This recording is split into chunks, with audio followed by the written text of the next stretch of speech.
do the choruses again.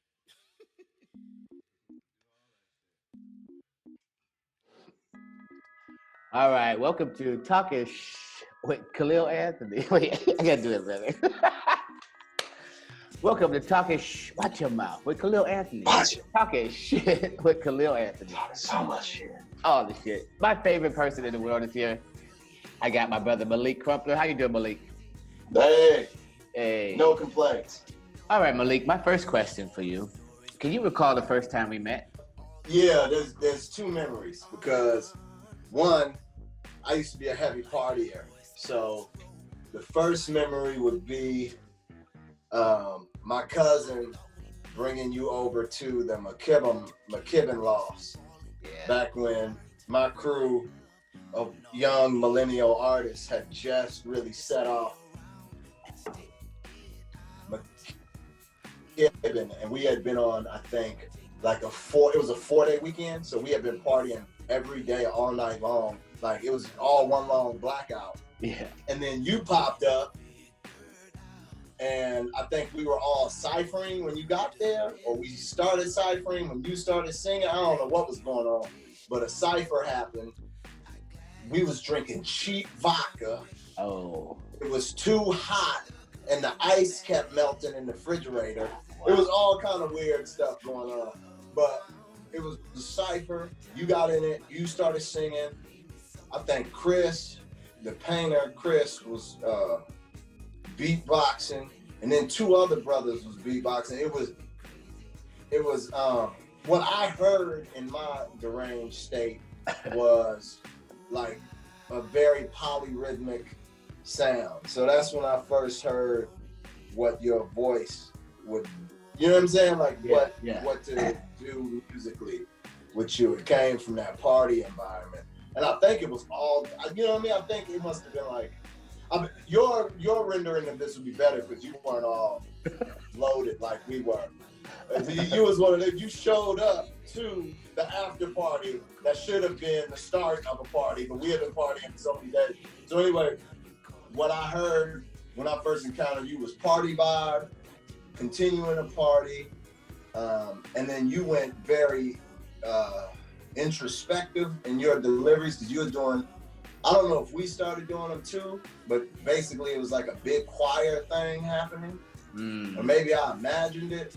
And you were doing that real deep voice singing, and then I think you freestyle a little bit, and then, you know, because we were going back and forth. Like my cousin was rapping, Gio was singing, because Gio was there. It was at Gio's house in the McKibben Loft. That's what I remember. And then we bounced. I just remember a door being knocked down, and a lot of amazing. Like I feel like where it was at something. Gio's? Whoever's house we were at the first time, it was like a door fell down. But it was, for me, I feel like I always have this like a life that I write about, and then the life I live. If that makes any sense. Yeah, and I think before I feel like I just told you to write the life the way I would write about it, because I really don't remember that much about that day. I just remember being like fascinated, like because you know it's New York, right? And were you in Bushwick? Mm-hmm. Yeah. So that was when Bushwick wasn't popping yet. Exactly, but it was popping, right? It wasn't it wasn't carnival, but it was popping. Yeah.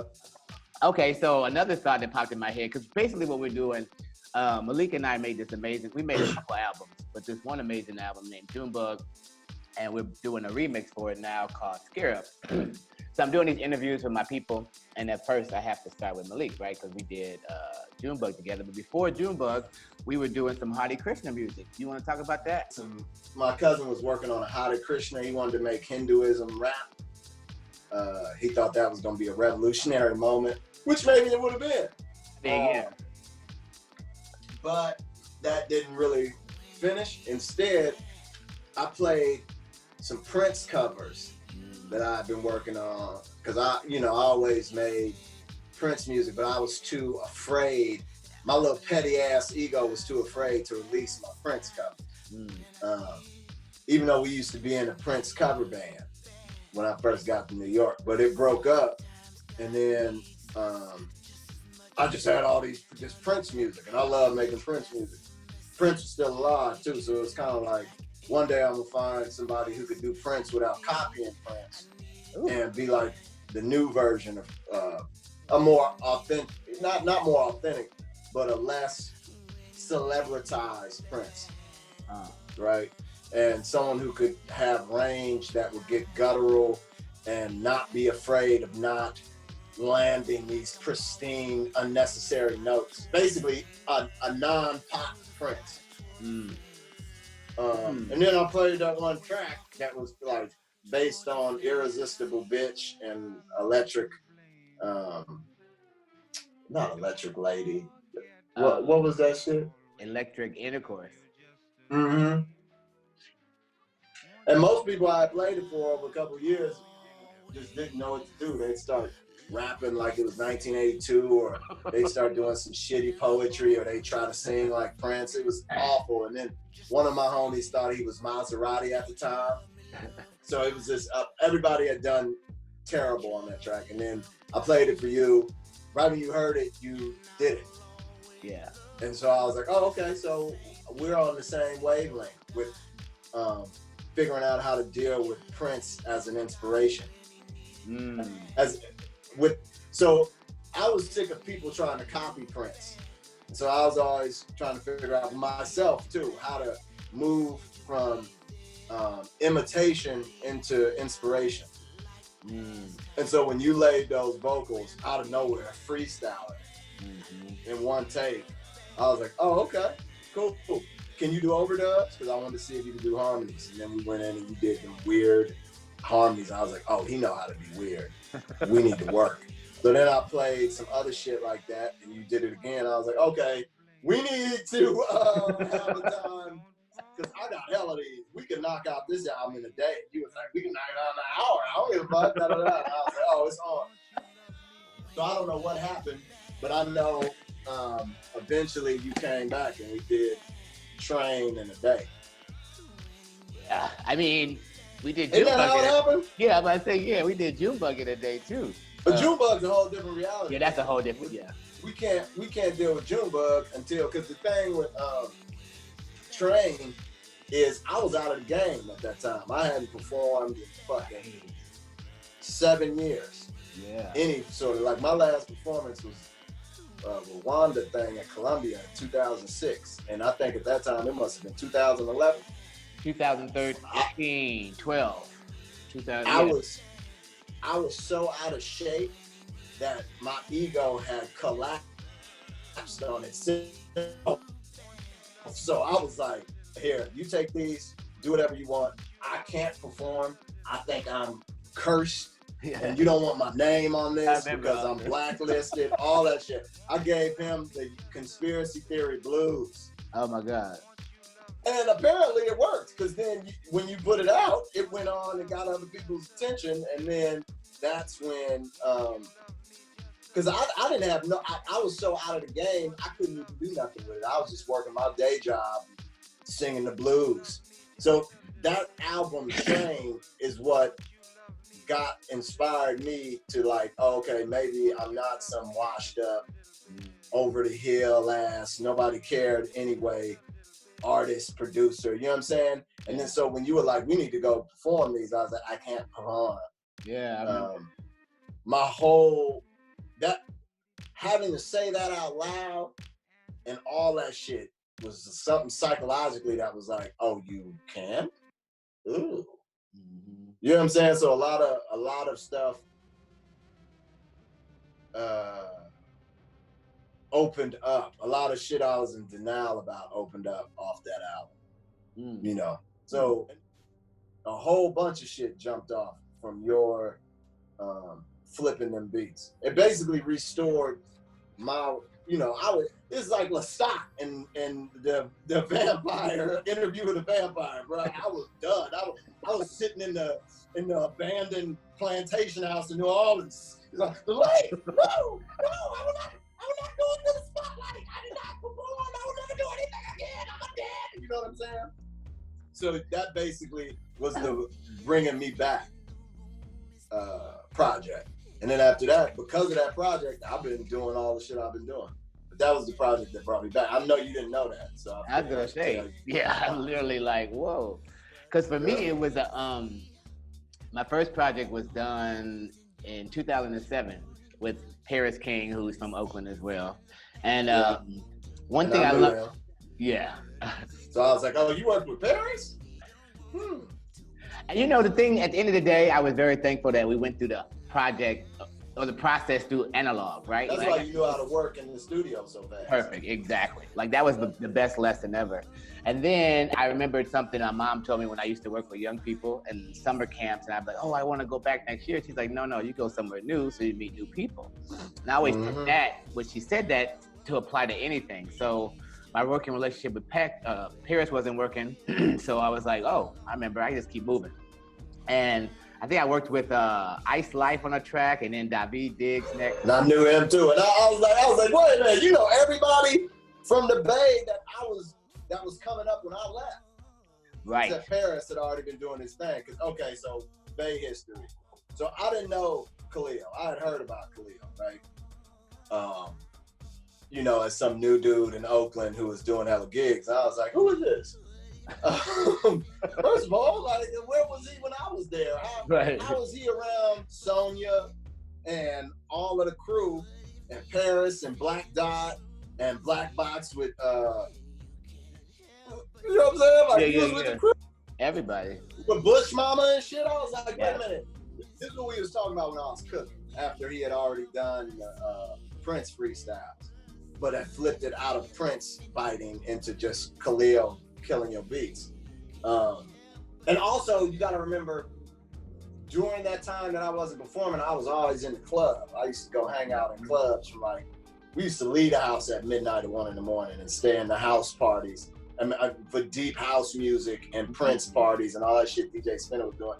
And we always, me and my partner John, who were in the Prince cover band together, and Max were always like, we need a person who could do it, not you. And anyway, so then I was like, we really need to funk this album out. So anyway, that was just backstory I forgot. No, that's great. Because I think, so that album for me, it was definitely like, okay, I can work with other people. That's one. And I'll be 100% honest. Like, if you are out to be a saboteur with me, we're not gonna work out, right? Like, I can, there's a boundary where I can feel this person doesn't really have my best interest in mind. So I've always left those spaces. And I've been blessed to have people like you who, as I'm walking on the road, I'm with Hottie Krishna band, and then we go into your house. You know what I'm saying? In Harlem. It's so funny. Well, we'll go into that. That's a whole other interview. Okay, so my thought before we move over to the next, right? Like, how did, my thought is, what's your favorite track on Train? If you could pick one. Train had, It's Not the Same World, destroyed me. Yeah, that shit. Made that. I love that still, yeah. The other one, all of that shit. It's interesting with the track, the stuff we did, because of your history in theater, and because of my fear of theater, I think it was a very theatrical album, and it allowed me to figure out, how to do a funk opera. I remember we talked about and that's what. Yeah, and I always saw that album as a funk opera, and if it would have been staged, like when you performed it in the town, that video. Yeah. When you did It's Not the Same World, and I think you did Molotov, because everything on there was banging to me. Yeah. To me, it was a mix of the dark, and by dark I mean the dark nightclub. You go in there, the lights are off, and they playing that heavy early 80s Dirty Mind type of Prince shit, DMSR. Yeah. And then it was the Terrence Trent D'Arby, early vibrator Terrence Trent D'Arby, and then it was Trent Reznor, Tricky. Yeah. So like Molotov Cocktail, and that's my one right there. You know what I'm saying? All of them. And what was that one where you started off with the no? That's true. Oh, that's the oh yeah. Flowers to the unborn. Yeah, that shit. That shit right there. And it's funny because I know certain people don't like that kind of music, but that's that Morpheus Matrix shit. You know what I'm saying? I love that shit. All that noise effect. Yeah. The one that was the funnest thing to get out there that I didn't think anybody would ever give a fuck about was the one they redid with the Charlie Parker sound. Yeah. I didn't think we was gonna get away with that. We got away with that because no one was doing that back then. There was no one sampling Bird like that. You know what I mean? I think the thing that's interesting, because all I can think about is like intelligence, right? Like smart people coming together and what happens when it happens, right? True. Like, because one thing you said earlier about imitation, which, you know, like I can't stand to listen to a Prince cover because it's like, what are you singing? You know what I'm saying? Like, don't cover this song like that. Like, sing it. If you're gonna sing it, sing. Don't. You know what I mean? And I think the first time I ever did a Prince cover was with you, right? But like, it doesn't feel like a cover because it's because it's you. Changed. And it's like when you're singing a song, we're not. Yeah, what's my emotion that I'm coming from? If I'm trying to, how can I come from an emotion that Prince had? Like, I don't know what emotions Prince had. I can assume some things, but then from there, that assumption, what they say, makes you into an ass. So you sitting here on this microphone trying to sound like Prince, when it's like, I can go to my computer now, listen to 50 albums. Yeah. Prince, you know, I'm cool. Yeah. I think a lot of what inspired that music, and I think it's difficult because we didn't perform it or, you know, show it the way it should have been shown because we didn't have no budget because it was independent release. Oh man. The vibe on that album is the vibe of late nights in clubs, in house parties, in gallery exhibitions. So I don't know if a person needed to see a visual of that or you just had to be in the life.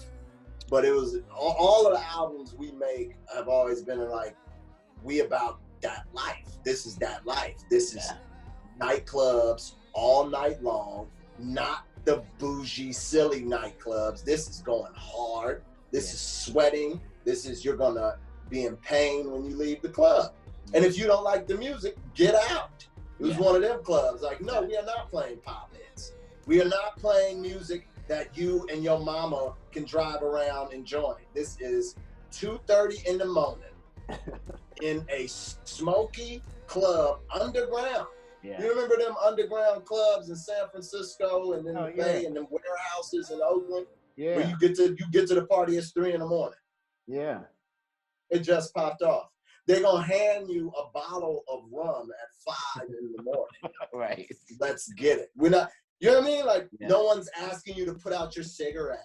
Yeah, no pretense and all that phony lie. It's that light. And that's why I don't know. Some people say it's punk rock. It's downtown 80.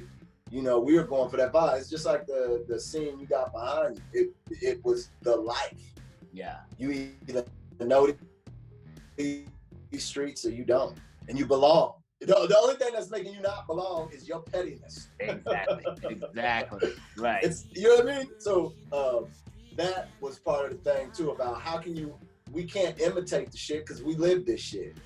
We're not imitating nothing. Exactly. This is not studio music. This is us attempting to recreate how we feel in them clubs. You know, we got on shades. It's 4 in the morning. It's an emerald light. It's the smoke thing is going and you can't move. There's 3 people on your legs right now. You're going, even if you're not dancing, someone's dancing with you, you know? Right. That's the kind of club environment we were setting up. A club environment where someone's gonna buy you drinks, someone's gonna give you smoke. Like you ain't gotta ask, you know what I mean? Like it was that world we lived in when we were in our 30s and 20s. Yeah. You know? Yeah. And I bet we nailed it. Yeah. As far as I'm concerned. It's hypnotic and you can feel like you hypnotized if you go in the right way. That's what we were doing. And then it's those moments where you go out for a cigarette break, like Shelter, or some of the more ballad songs where you basically go out on a cigarette break and you trip, like, yo, what am I doing right now? You know, like that. So I think we that's what we set out to get. We got it, and I ain't worried about nothing else. Yeah. And it was the album that freed us up. It was the doorway. It was the gateway album. It was amazing. All this other shit we got. Yeah. So basically, what happened after that was I had stayed in England in 2009, and I met this guy named Scott. And then back then, so 2013. It was back in 2009. No, that's when I was in Europe. I met you 2011, and then we finished the album in 2013. Right? You sure? It wasn't finished in 2012? I thought it might have been November 2012. Or did you do it in June of 2012? I think it was June 2013. You would know better than me. Yeah, because I remember I was too busy hiding from myself. Yeah, because remember we were like super disappointed that people weren't like jumping crazy because we were, right? And then I was like, oh, let me just start tweeting it to people, right? I was on Twitter, and I sent a message. And I wasn't on those social you weren't media there. No, you right. weren't playing that. So I sent it to the guy Scott I had met in Sheffield, and he had just experienced a friend of his who died. So he was like really depressed, and it was like, this is really inspirational. I want to remix some songs. And I was like, let's see what you got. It was, it started, because I had met the guy, I think his name was Oki. I met him in Sheffield. Him and Scott owned a club or something. And they were both really cool. Anyway, so I found out about his friend, and he sent me the songs back, and I was floored because being from Chicago, right? House music is everything. So I'm like, whoa. And that created a whole world, right? We don't have to even go into all the things from there. But that's where, like you said, everything opened up, right? Okay, so fast forward to, I'm living in Berlin, 2016. You were already in Paris. Actually, no, let's go to be on vacation in Paris. So I'm on vacation in Paris, and we go. I just moved. You just moved to Paris. And we have been hanging out. So we go out to, what's the name of this restaurant? Your favorite little bar on the Seine, or not favorite, but the two women or the women? Bistro Augustine. Oh my God. So this is my first time there. I've been there a few times since. There with him and my friend Jamaica. So first time you met Jamaica. And we were going in. And we had just left the Louvre. We had just went wild in the Louvre for about 7 hours. Yes. So we're there eating and drinking and everything. So then get to this point Yes, oh my God, right? So then we get to this point where we got a full glass of wine, it's a full moon, and I asked the moon to... the owner's been bringing out champagne and shit to us. We were sitting there for how long? 4 or 5 hours? We was holding court, bud. We was having the ball. The music was swinging, they was funking out and discoing, it was wonderful. It was great. It was a good time. Asked the full moon to pretty much let me leave this whack job and let them give me some money, right? So, right, remember? I said I want my job to be dissolved, my position to be dissolved, and I want a severance pay. Next day, my boss called me and said, hey, the position is getting dissolved, and we're gonna offer you a severance pay. I was like, oh shit! Both scared and happy. Anyway, so and hungover. Right. The next day I woke up and I saw like 4 bottles of water on the ground. I had bought my ticket home for the next day, canceled that ticket, and I basically moved to Berlin, right? So Malik and I talking about doing some work, doing another project, and he sent me maybe 4 songs. So you sent me 4 songs. Nah, wait a minute. Khalil came to so I got married. The only person I knew who came to my wedding was Khalil. I wasn't gonna say it. So after the party, after the initial wedding, I bought out a bar, and we partying, all my wife's friends, and a lot of her friends are the big DJs in Paris. So we're sitting up at that table holding court. I think I bought 50 bottles of champagne, so it was only champagne. It was champagne after party. And we sitting over there, and everyone's talking about Frank Ocean's new album. because it came out 2 days prior. Yeah. Oh my And God, me and Khalil was sitting there like, tell nobody. And I was like, you heard it, Khalil? He was like, yes. I was like, are you amazed? And everybody was fucked up.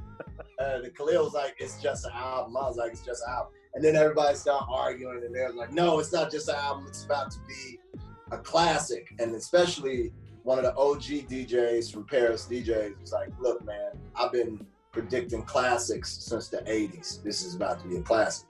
And so it was probably you. It was like, why is it gonna be a classic? Why does that have to be a classic? And he was like, it's got that vibe. And I was like, nah, you just saying that because it ain't got no drums. Right. He's afraid of snares. And then he was like, well, snares are da-da-da-da-da. And everybody was like, yeah, snares are overrated and it's been too much snares and da-da-da-da. And then I don't know what was the champagne, everything had us on blast. And me and you was like, you know what? We're gonna do an album that concentrates on drums. Remember that shit? It was like, we bringing drums back. And we was talking all that shit. And then Khalil was like, I'm gonna hold you to it. And I was like, well, hold me to it. I already got some of the shit. I'm gonna go redo the shit and send it all to you. This is gonna be drum heavy, drum centric album. We're gonna take it back to the Lynn drums. Everything that Frank Ocean didn't do, we've been. And you were like, I'm gonna hold you to it. Then you got an email. Bam. So then he sends me, I think it was 5 songs. The funny part about that is I remember I had written songs, boom, boom, boom, take the trip up to Paris. I stay with Jamaica, get to your house, and you say, I got all new songs. We're not gonna use none of them songs. I was like, okay. It must be 100%, right? Like I try to be super composed and shit, but I was like, what are you talking about? What do you mean? Okay.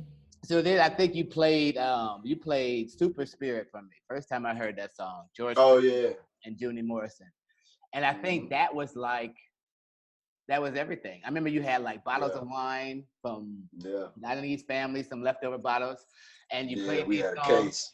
Yeah, and I remember like I might have wrote a little bit for each song, like a little toot.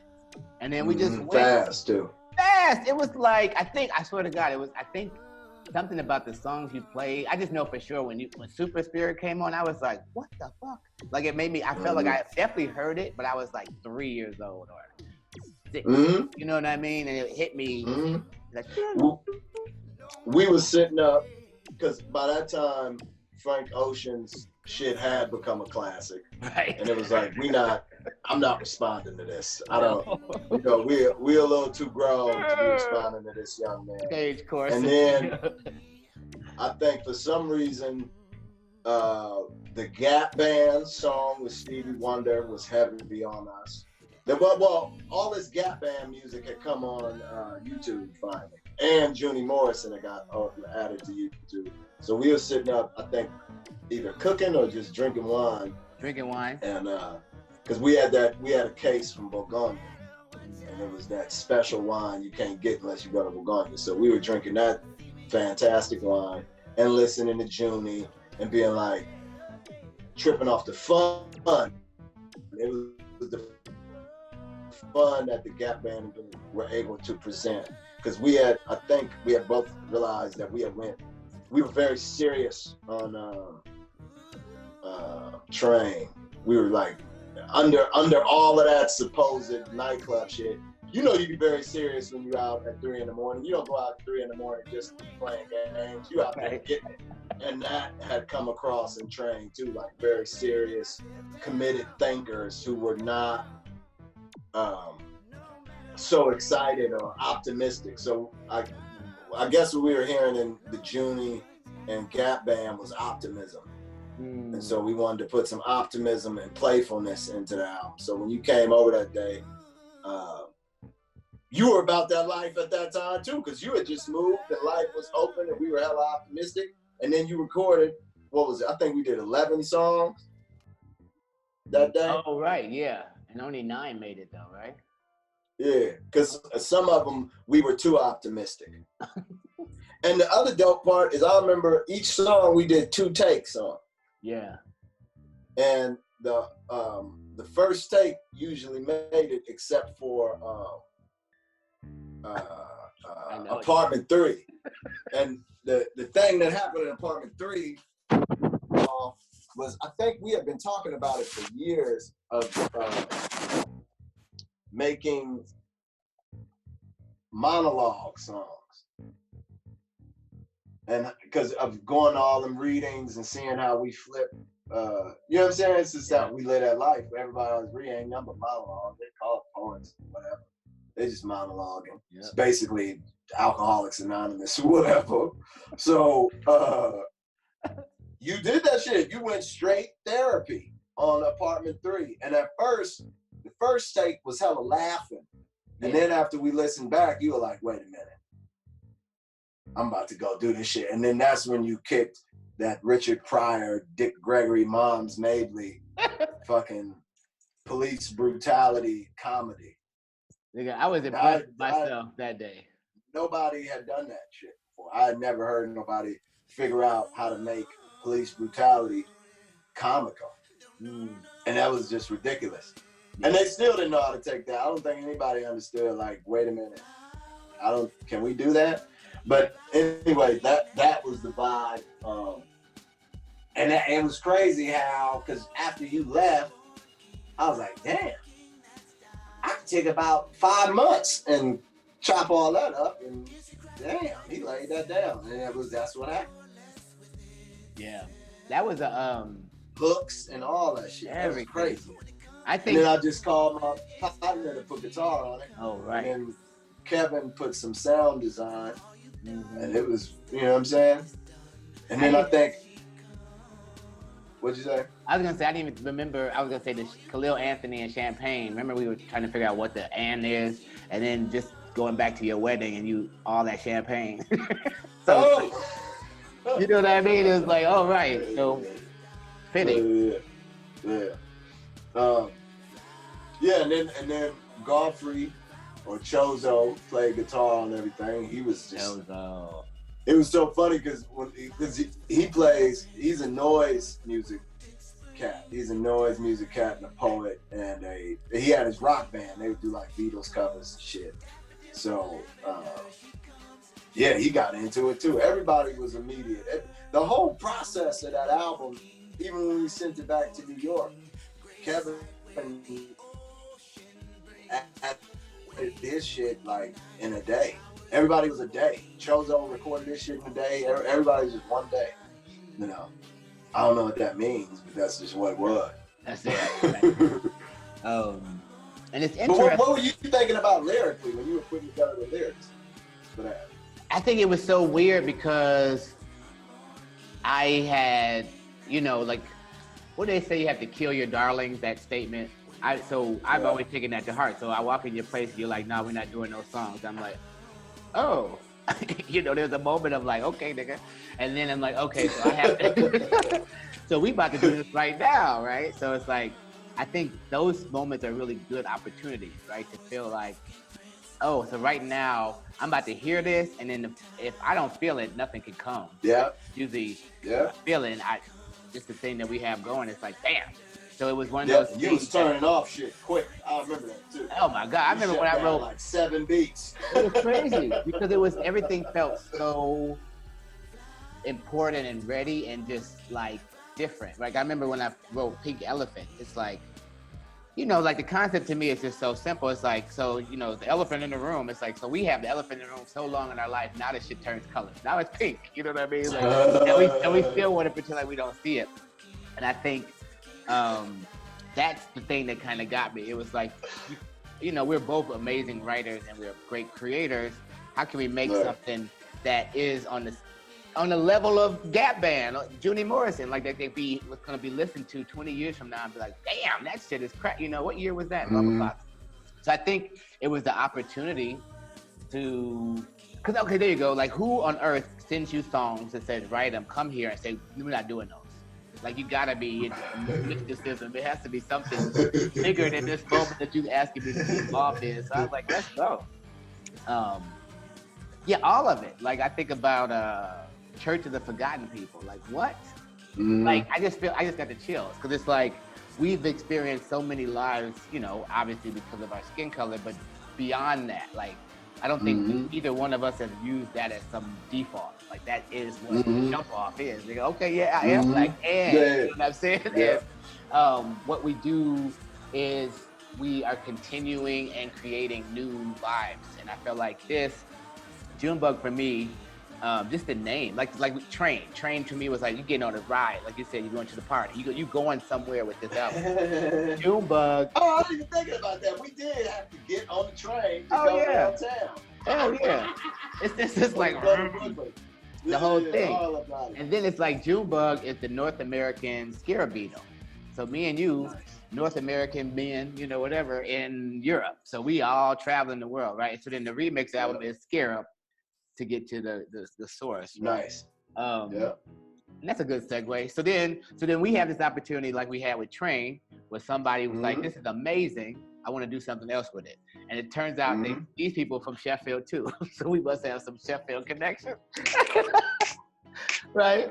So that's Benny and Toby. Sheffield be feeling it though. Sheffield be feeling it. That's the crazy shit about Sheffield. I don't know how it was when you went out there, but Sheffield has that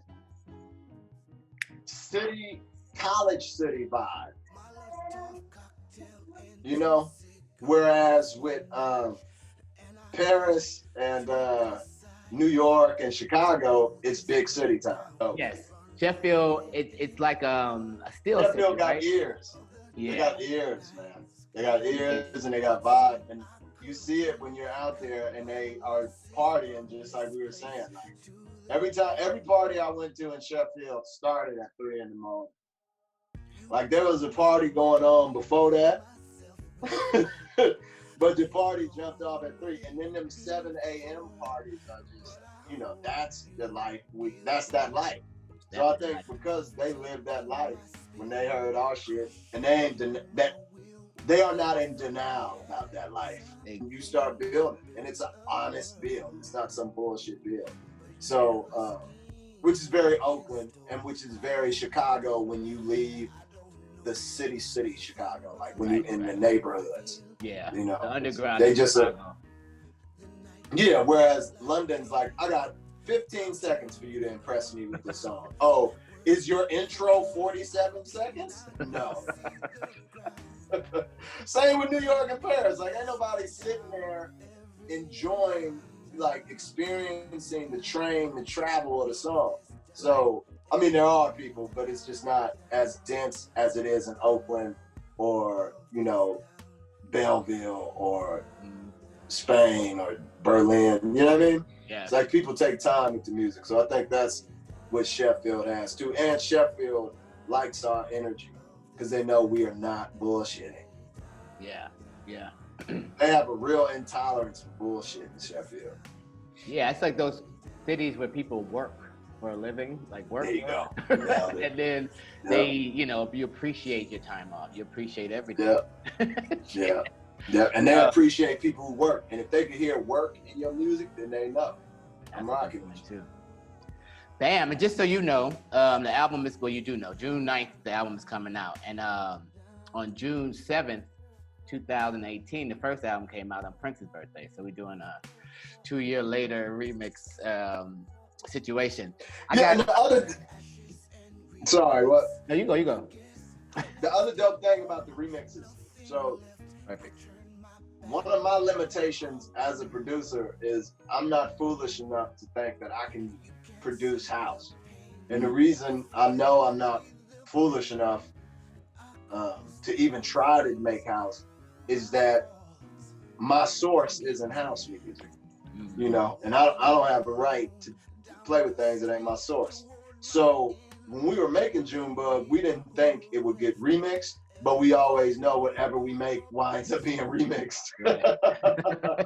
So it's always dope to see how the remix gets flipped, because then it's the same thing when we were talking about not imitating, but inspiring. So it's dope to see the influence that one day in our house, I mean in my house, and then the one day at the wedding, like all these little blocks create the pyramid. So that's one thing. And then what's dope about Scarab is y'all maniacs took it into an even funkier basement club. Yeah. So like what now it's like is like Junebug is the Lower East Side basement. So that, I remember there was a spot right off of Delancey and Clinton, I think it was. Back in the day, they tore it down, but it was, you go into this bar, and if the bartender liked you, they would literally open this trap door towards the kitchen, and you would go down, and it was the get down there. And right when they opened the door, smoke came up, because it was all smoke down there, and it was all blue and green lights and pink lights, and it was packed. And you go down there, and it's like Annie Lennox playing Talking Heads nonstop. You know what I'm saying? Wow. Rufus. Yeah. My man Sylvester. I remember they used to do Sylvester nights, and it'd just be like 7 hours.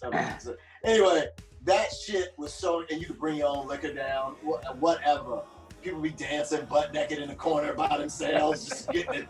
Somebody throw glitter on the motherfucker, that motherfucker eyes. Impeccable shit. And you thought you couldn't party no more. And then you leave that club exhausted, go get a 40 or whatever, and then someone be like, "You ready to go to Alphabet City?" And you be like, "What? What's cracking in Alphabet City tonight?" And that's what the remix album is. It's like going to New Blue. You remember New Blue in Alphabet City? Uh-huh. It was like leaving this super weird funk downstairs and then going to New Blue where you knew it was a rap. You know what I'm saying? Like I remember partying in New Blue for what felt like a couple hours, and then you find out that you accidentally missed Saturday. Right. It's Sunday. How? It was Friday night. It was Friday night. Now it's Sunday morning? Right. No. It's Monday morning going, I gotta go to work. Like that vibe is the new album. So it's basically like club hopping. Like a lot of your music, if you listen to all of your tracks, like did you make your Khalil Anthony Spotify like complete works yet? Mm-hmm. Okay. So I'm assuming, because I'm gonna listen to that. If you listen to all your tracks together, it'll be like club hopping. Yeah.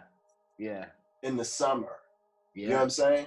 Like in the fucking summer, where you only got, where the shirt you have on when you go to the first club, by the fifth or sixth club, you ain't gonna have that shirt on. You're gonna be one of them dudes. Yeah. Walking in the street without no shirt on. Or you got somebody else's shirt on.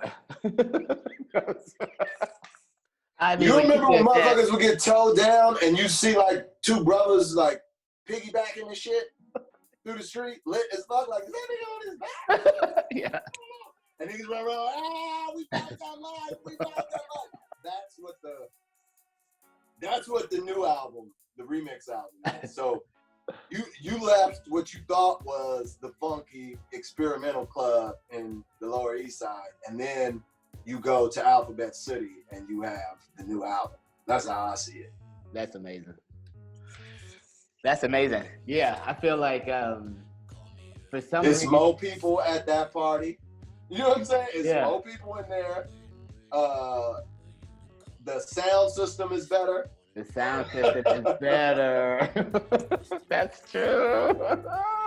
And it's more international. It's people speaking languages. You're like, where are you from? You know? Yeah. That's how it feels. Like, so the albums we do is always like a jam band who got their shit together in that obscure club in the basement. And then when you go to the albums with your remixes, it's the upstairs club. Yeah. And the speakers it's just hitting hard. So that's how I feel. And that's why it's always exciting to hear how they put it. With this album in particular, it's really like the dung beetle, the scarab, rolled up that ball of Earth or Cosmos or whatever, and then went to get the other one. Yeah. Whereas the albums we make is when the scarab is like, I'm about to roll these balls. So, well, thank you for being here.